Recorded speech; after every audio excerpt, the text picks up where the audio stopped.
Hah? Lanjut. Salah saya. Maunya nggak usah dikasih ijazah dulu ini. Nanti takutnya belum khatam udah pulang dia, kan gitu kan? Yang penting udah dapat ijazah katanya gitu. Kalau sekiranya misalnya Bilalnya terlupa lah mengingatkan kepada jemaah itu yang 1 bulan Penuh. dari apakah Enggak. Jadi enggak ada kewajiban bagi seorang Bilal mengingatkan jamaah untuk pasang niat 1 bulan penuh. Jadi kalaupun Bilal tidak mengingatkan, apakah berdosa? Enggak.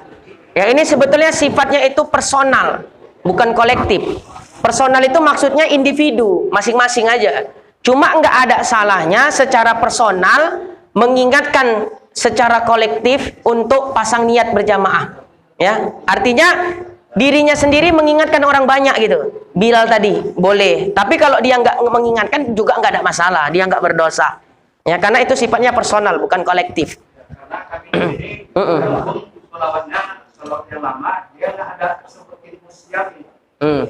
Langsung gimana dia misalnya kalau di sini? Sini sholat biasa. Oh, nggak ada di pasang niat itu nggak ada. Iya, baik. Nah, ini ada masukan nih. Bisa nanti puasa mau puasa pertama besok kan malamnya kita niat lupa kita niat sebulan, tapi niat 1 harinya kita buat. Nanti malam puasa kedua baru kita niat sebulan, boleh? Ya nggak apa-apa, boleh. Di malam kedua gitu kan, nggak apa-apa. Iya, nggak apa-apa. Malam kedua, malam ketiga, ya, malam ke-29. Ya, gini, tadi masalah bagus nih, masukan ini dari ya Pak Yusuf, gini. Di sini katanya Bilal nggak ada menyebut inusiyam rahimakumullah, gitu ya. Langsung aja gitu. Artinya niat masing-masing. Jadi di teks Bilal itu sama sekali nggak ada diingatkan Bilal untuk pasang niat, walaupun setiap malam nggak ada. Nah, itu seyogyanya itu dibuat. Ya, nah, ini kan masukan yang bagus, sesuatu yang baik. Kenapa nggak kita lakukan? Ya, nah, di mana letaknya itu? Biasa di mana itu? Habis witir dia kan, habis zikir-zikir witir, betul. Setelah tahlil, nah ingat saya, setelah tahlil sebelum doa. Ya, setelah tahlil sholat witir, kan ada tahlilnya kan? Nah, baru in wusyam rahimakumullah, itu aja lapasnya. Nawa itu jaharkan niatnya supaya yang lain ikut. Nawa itu sauma ghadin an adai fardi ramadhani, nggak usah pakai syahri. Ya, kenapa? Karena pada lapas Ramadan sudah mengandung makna bulan. Syahri itu kan artinya bulan. Jadi buang-buang kata kalau kata orang Arab. Nawa itu sauma godin an adai fardi Ramadhani, bukan Ramadona. Kalau dibaca Ramadona salah baris. Ya, Ramadhani ajihis sanati lillahi ta'ala. Udah ya? Nah, jadi ini masukan yang sangat bagus. Ya, tolong disosialisasikanlah nih Ustadz Isa kepada masyarakat kita. Setiap selesai sholat tarawih, setelah baca tahlil, sebelum baca doa, ya, diharapkan Bilal untuk mengajak masyarakat atau jamaah supaya sama-sama memasang niat.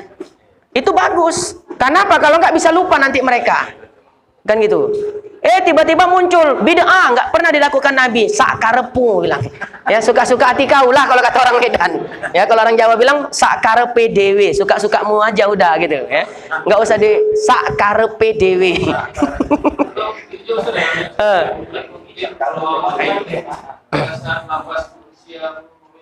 In wusyam. Mungkin sebelum disampaikan sama Bilal, kalau misalnya Bilal menyampaikan ini pasal niat. Disampaikan tapi tak tahu makna yang disuruh. In wusyam rahimakumullah. Mari kita pasang niat siam, niat puasa jamaah rahimakumullah, itu artinya. Ya. Atau pakai bahasa Indonesia pun nggak masalah. Ya, mari kita pasang niat puasa sama-sama gitu ya. Nawa itu soma godin an adai. Udah pakai bahasa Indonesia. Kalau memang ribet kali pakai bahasa Arab, bahasa Indonesia aja. Mari kita pasang niat sama-sama, selesai gitu kan. Kalau ada yang teriak-teriak bid'ah, kau bangun aja masjid kau sendiri bilang gitu ya. Nah, ini artinya sangat positif. Ya, iya. Apakah nggak bisa tuliskan bahasa Indonesia Kalau udah bahasa Indonesia aja nggak apa-apa itu. Nanti saya ketikkan aja. Ya, saya ketik, kirim ke WA, kirim ke grup. Kan lebih manfaat ya. Jadi yang nggak datang pun bisa juga. Apa cita nih katanya itu. Nah, begini kata Ustadz tuh, begini. Nah, kan bisa disosialisasikan. Tapi ini memang harus kita sosialisasikan ini. Ya, ini hal yang positif sekali ya.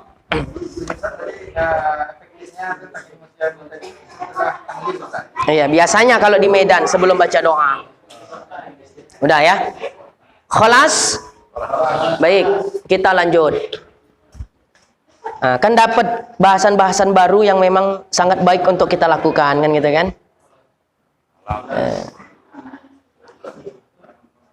Halaman ke-11, selebihnya baca sendiri ya. Rukun puasa yang kedua menahan dirinya daripada perkara yang membatalkan puasa. Dan bermula segala yang membatalkan puasa itu amatlah banyak. Setengahnya yaitu jima dengan disengaja, dan jikalau dengan tiada keluar mani daripadanya sekalipun, dengan syarat jika tahu ia akan haramnya lagi dengan ikhyarnya, ada usaha bukan paksaan gitu maksudnya. Ia wadih dan seterusnya. Pokoknya jima itu membatalkan puasa, baik inzal ataupun tiada inzal. Inzal itu apa? Keluar mani. Jadi nanti kalau pembahasan berikutnya saya sebut inzal, udah paham maksudnya ya. Nah, kalau disebut keluar mani agak nggak enak rasanya didengar, kan gitu kan? Inzal saya istilahkan. Paham ya? Syahdan, mengeluarkan inzal dengan lain daripada jima, seperti keluarnya dengan tangannya atau dengan tangannya istrinya, maka batallah dengan dia puasanya. Udah paham ya maksudnya ya? Khurujul mani inzal, misalnya karena istimna. Apa itu istimna? Itulah tadi ya, biliat dengan tangan. Ya. Apa hukum istimna? Biliat jaujatihi halal. Ya. Artinya boleh. Ya. Istimna dengan tangan jaujah. Maaf, misalnya lagi merah. Kan gitu kan? Kemudian dilakukan istimna biat misalnya dengan tangannya istri. Haram apa tidak? Tidak haram. Tapi terkait masalah puasa tetap batal. Ya, baik. Yang haram itu istimna dengan tangan dirinya sendiri. Puasanya batal dan dia berdosa. Yang kedua, batal puasa dengan inzal sebab bersentuh atau bercium atau berpeluk dengan perempuan dengan tiada berlapi. Ya, tetapi tiada batal puasa sebab keluar mazi dan tiada batal sebab ihtilam. Jelas. Kalau ya karena bersentuh, bercium ya dengan istri ya, kemudian inzal dia, maka puasanya dihukumi batal ya. Paham ya? Kemudian kalau yang keluar adalah mazi atau wadi, puasanya nggak batal. Mazi itu wadi, ada mani, ada mazi, ada wadi. Buka aja lah kitabnya sendiri di rumah. Ya, malas saudara menjelaskan. Nah, kemudian ihtilam, mimpi basah. Misalnya di siang Ramadan ada orang tidur siang. Tiba-tiba mimpi basah, ihtilam. Inzal dia. Apakah puasanya batal? Tidak batal puasanya. Karena inzal sebab mimpi basah itu nggak ada ikhyarnya di situ. Nggak ada usaha dia kan gitu. Maka nggak batal puasanya. Cuma wajib dia mandi wajib. Ya, jadi saya punya kawan, dia tanya sama saya, Tuan, saya tidur siang mimpi basah, kemudian saya inzal. Saya mau tanya puasa saya batal atau enggak? Ya jelas saya jawab puasamu enggak batal, cuma kau wajib mandi wajib. Oh, tidak batal pula. Udah makan pula aku katanya. Mengamuklah saya. Kalau kau buka puasa udah makan, apa pula kau tanya lagi sama aku? Gue bilang. Pergi kau sana, saya bilang gitu ya. Macam sial kali saya jumpa dia gitu ya.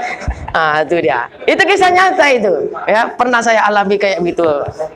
Iya. Paham. Tadi bersentuhan tadi berpeluk, bercium, tapi tiada berlapik. Tanpa lapik ya. Tanpa lapik. Kalau berlapik, walaupun keluar tidak batal. Tidak batal.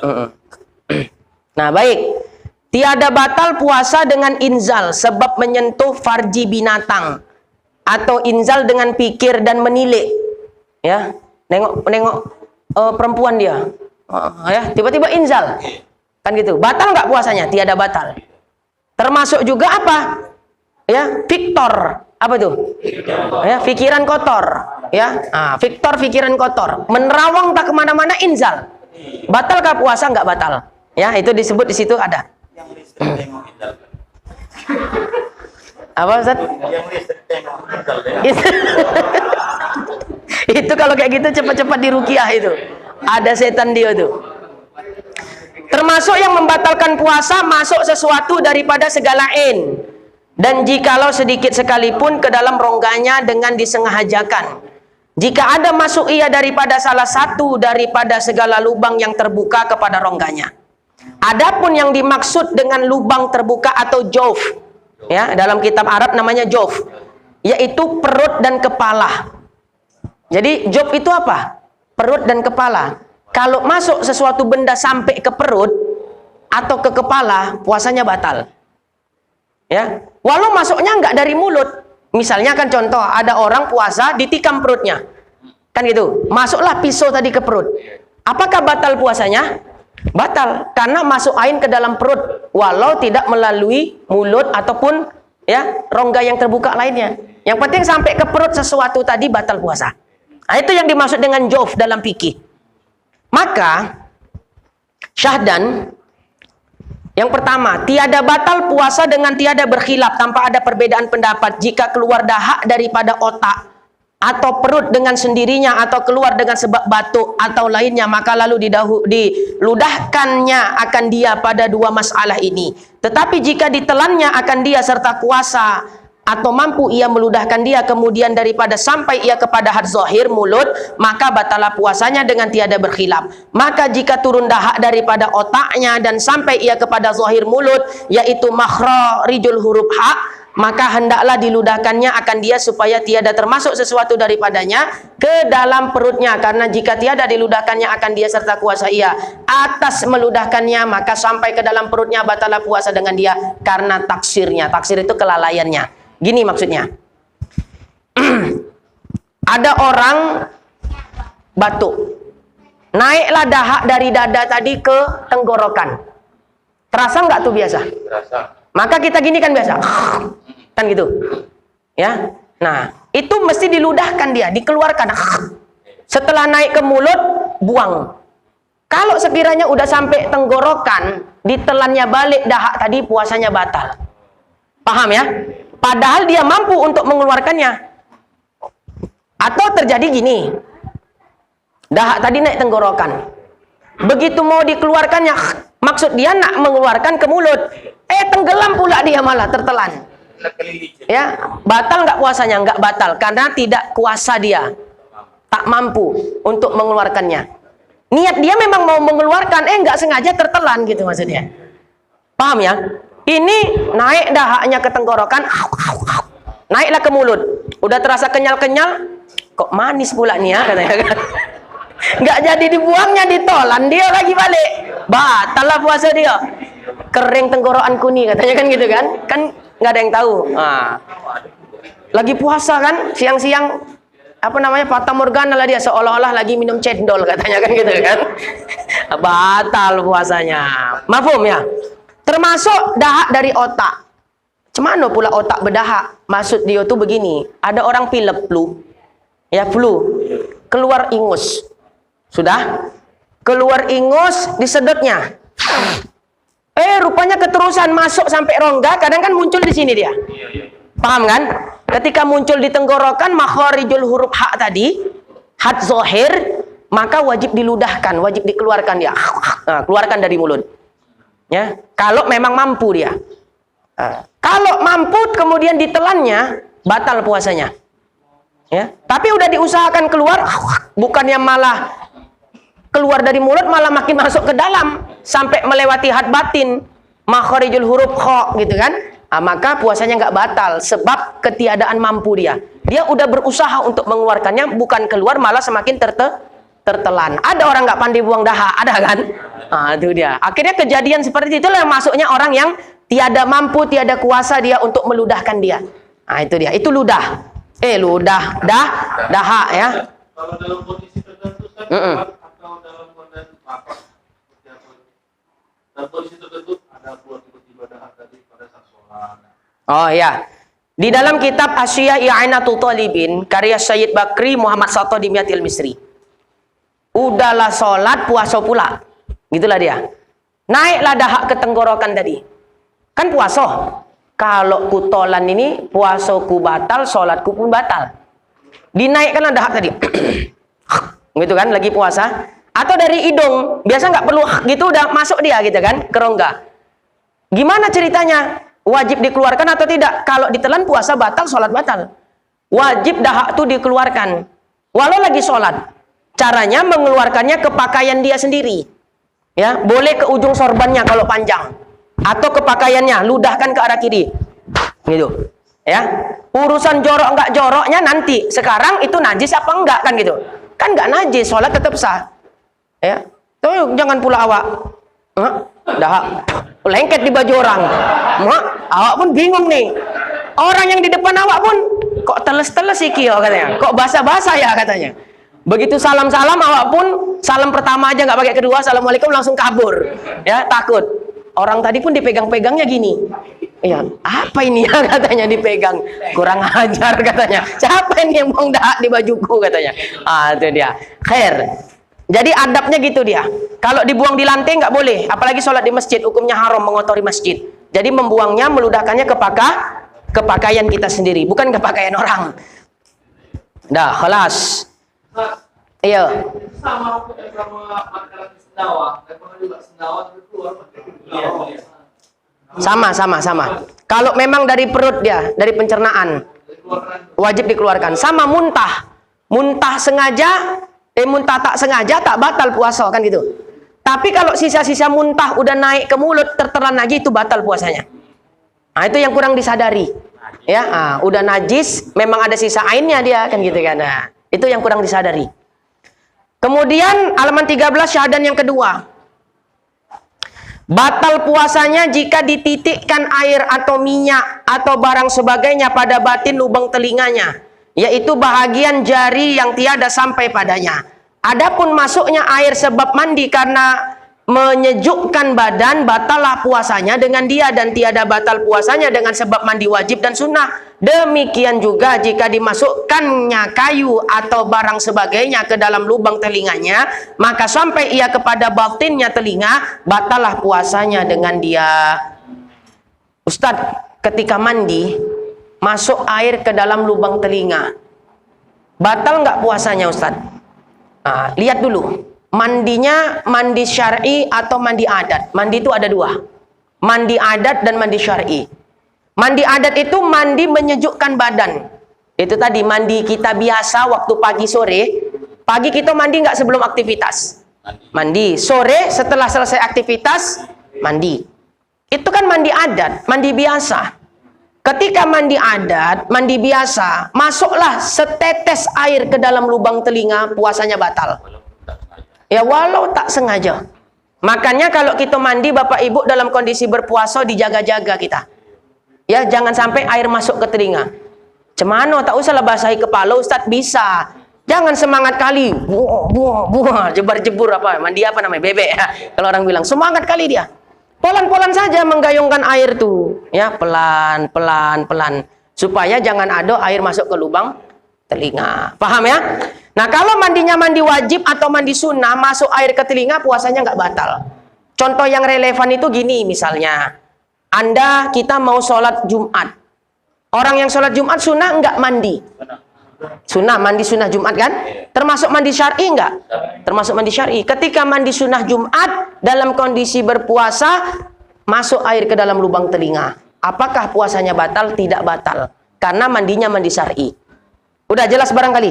Dah. Kalau mandi wajib, sama juga nggak batal. Ya misalnya, malam kita junub. Lupa mandi wajib, sahur juga. Habis sahur sholat subuh lah dia. Begitu siang jam 9 pagi, bininya pun nanya, "Bah, teringatnya udah apa mandi junub tadi?" "Iya ya, belum." Katanya kan gitu kan. Nah, lupa dia. Cemana puasanya? Sah puasanya. Ya, puasanya tetap sah. Tapi sholat yang dikerjakan subuh tadi wajib diqodho. Karena dia tahu kalau dia sholat dalam kondisi berhadas besar. Puasanya tetap sah. Nggak apa-apa mandi wajib jam 9 pagi. Ketika mandi wajib jam 9 pagi tadi masuk air ke telinga. Ya, batal nggak puasanya? Nggak batal. Yang penting mandinya jangan menyelam. Ya, kalau dia mandi menyelam, mandi wajib menyelam, masuk air ke telinga, batal juga puasanya. Ya, menyelam. Kalau di sini apa bahasanya? Menyolup. Hah? Menyelam juga? Menyelam.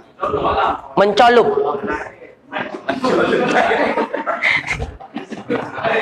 Dah. Mana lagi nih?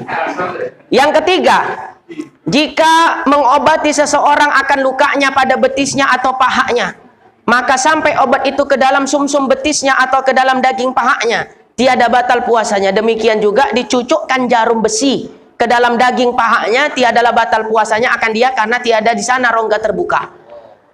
Makanya kalau ditanya orang, Ustadz, orang sedang dalam kondisi berpuasa, ya suntik vaksin.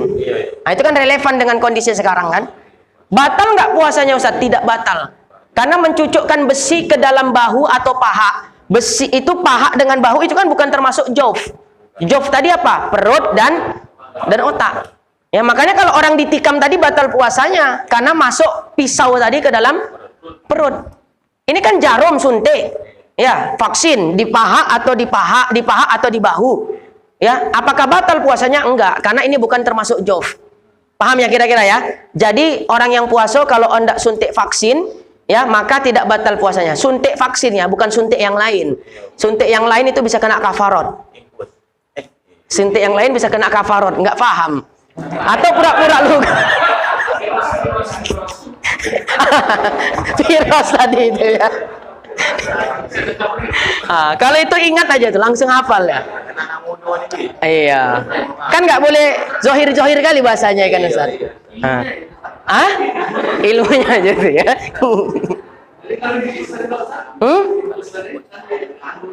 Oh, infus. Infus itu ada dua macam dia kan. Infus sebagai pengganti makanan dia kan.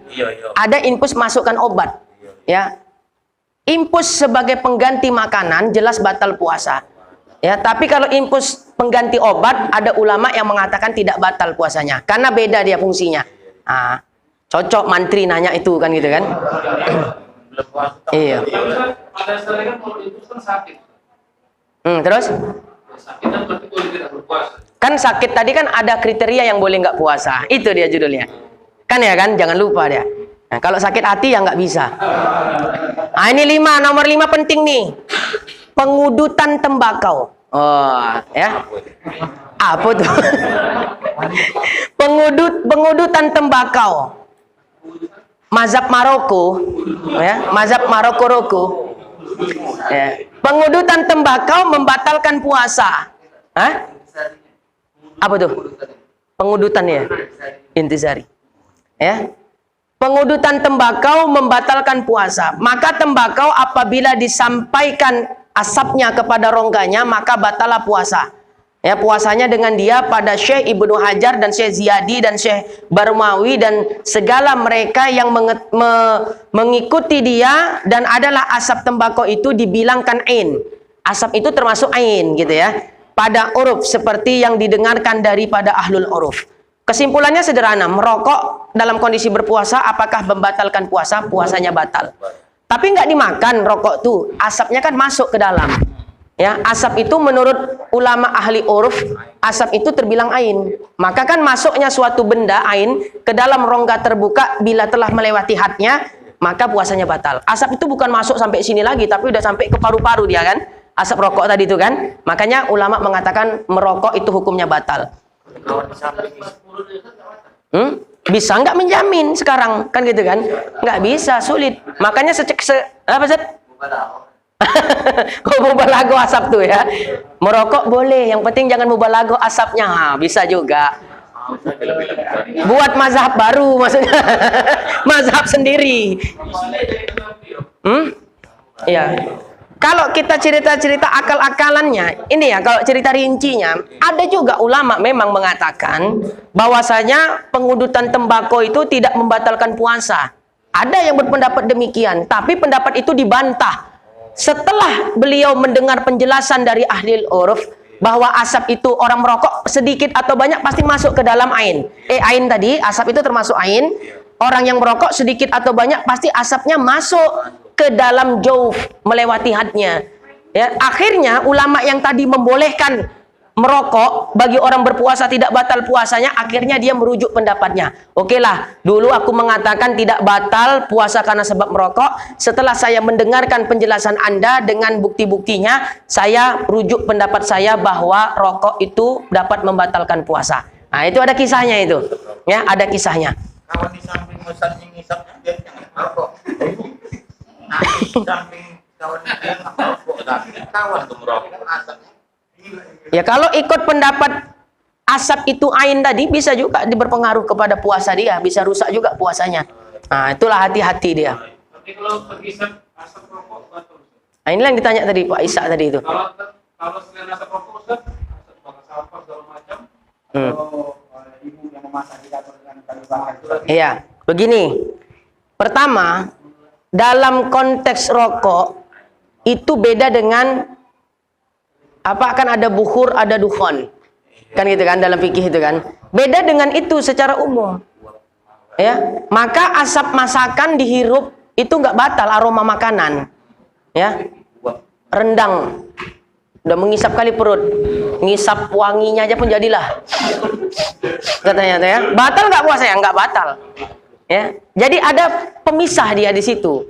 Ya, antara asap rokok dengan asap secara umum dia. Ya, nah itu ada pembahasan yang lebih komprehensif lah, lebih mendetail di dalam bab itu. Seperti heroin itu medis, Ustaz. Flix inhaler, Heroin. heroin narkoba. Iya, batal juga puasanya. Ya, nah, kecuali ada narkoba yang nggak batal puasanya. Nampak kolor bangga itu ya. Itu nggak batal puasanya. Ya, nah, kalau narkoba yang dihisap itu batal, apapun bentuknya, sabu, iya, sabu dan sejenisnya itu. Pape kan gitu kan, sejenisnya pokoknya pengudutan modelnya, penghisap dia, dihisap segalanya, baik rokok atau sabu tadi kan dibakar pakai api, gitu kan. Kok tahu pula Ustadz? Tahu lah kan gitu kan, bukan berarti. Kata Imam Ghazali, pelajarilah hal-hal yang semisal itu bukan karena untuk kita ikut itu, tapi supaya kita tidak jatuh terhadap perbuatan salah seperti itu. Kata Imam Ghazali. Nah, jadi kita tahu seperti itu bukan berarti kita harus ikut buat kayak gitu. Supaya kita tahu itu nggak boleh, kan gitu kan. Jadi secara pengudutan apapun bentuknya, sama ada dia rokok, dia sabu-sabu, pape, kan itu kan. Yang satu lagi apa tuh yang pakai panjang itunya? Sisa, sama. Itu membatalkan puasa semuanya. Ya, khalas lah.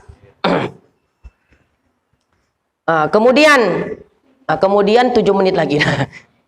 Bisa dibaca sendiri-sendirilah itu. Hal-hal yang paling penting-pentingnya udah saya sampaikan ya. Nah, jadi masuk benda ke dalam telinga, kalau sampai ke dalam, makanya puasa-puasa membersihkan telinga dengan semisal katembat. Katembat tahu ya? Korek kuping kita katakan. Apakah puasa kita batal kalau katembat tadi masuk sampai batin telinga? Kan telinga itu kalau katembat masuk mentok dia. Udah sampai gendang telinga, itulah namanya batin telinga, puasanya batal. Tapi kalau di luar lubang telinga ini aja nggak batal, karena belum lewat had batinnya, ya belum sampai batinnya telinga. Paham kira-kira ya? Nah, jadi hati-hati dijaga, jangan sampai ada benda-benda yang masuk ke dalam lubang telinga. Ya, baik, itu diantaranya. Selebihnya nanti bisa dibaca sendiri banyak itu. Swab batal puasa, swab batal. Ya, karena masuk masuknya benda ke lubang hidung melewati jauf. Kok jauf? Had. Ya, hadnya itu khaisum. Tapi kalau ngupil bulan puasa tak batal. Walaupun masuk jari ke hidung tapi nggak sampai khaisum. Gitu deh. Jadi dia ada hadnya, ada batasan-batasannya. Benda yang masuk ke rongga terbuka bisa batal puasa, dia memiliki had dan batasan-batasannya gitu maksudnya.